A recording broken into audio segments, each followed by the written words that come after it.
दोस्तों, पाकिस्तान की cricket team की जीत का सिलसिला जारी है और न सिर्फ जीत का सिलसिला जारी है बल्कि पाकिस्तान की टीम रिकॉर्ड्स पर रिकॉर्ड तोड़ती जा रही है और अब पाकिस्तान ने साउथ अफ्रीका को तीसरे ओडीआई मैच में भी शिकस्त दे दी है, जहां पाकिस्तान ने दुनिया की क्रिकेट की सभी टीमों को पीछे छोड़ दिया है। और खास बात यह है कि पाकिस्तान टीम इंडियन टीम को भी पीछे छोड़ चुकी है। जी हाँ, बिल्कुल 2024 के इख्तिताम पर पाकिस्तान की टीम ने एक बहुत बड़ा वर्ल्ड रिकॉर्ड के साथ इख्तिताम किया है, क्योंकि आज का मैच पाकिस्तान का ओडीआई का आखिरी मैच था।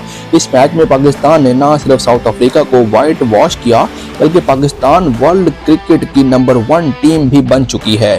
जी हाँ नाजरीन, पाकिस्तान दुनिया क्रिकेट की वाहिद टीम बन गई है जो 2025 का आगाज एक बड़े रिकॉर्ड के साथ शुरू करेगी, यानी number 1 ODI team. Mohammad Rizwan की कप्तानी में पाकिस्तान बहुत अच्छा परफॉर्म कर रहा है और टीम में वो इत्तेहाद भी पैदा हो चुका है जो शायद बाबर आजम के दौर में मौजूद नहीं था।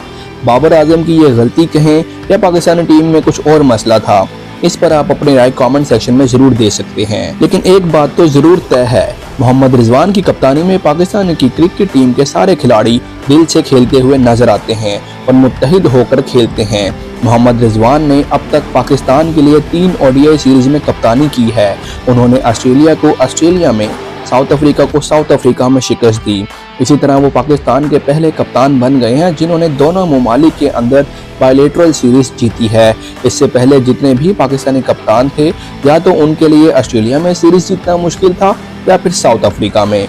अब आज के मैच की जीत के साथ ही पाकिस्तान साउथ अफ्रीका को तीसरे ओडीआई मैच की सीरीज में क्लीन स्वीप करने में कामयाब हो चुका है। साथ ही पाकिस्तान की टीम ओडीआई रैंकिंग में नंबर 1 टीम बन चुकी है। इस वक्त भारत नंबर 2 पर मौजूद है। दोस्तों, मोहम्मद रिजवान कप्तान पाकिस्तानी टीम के बारे में आपकी क्या राय है? कमेंट सेक्शन में अपनी कीमती राय का इजहार जरूर कीजिएगा।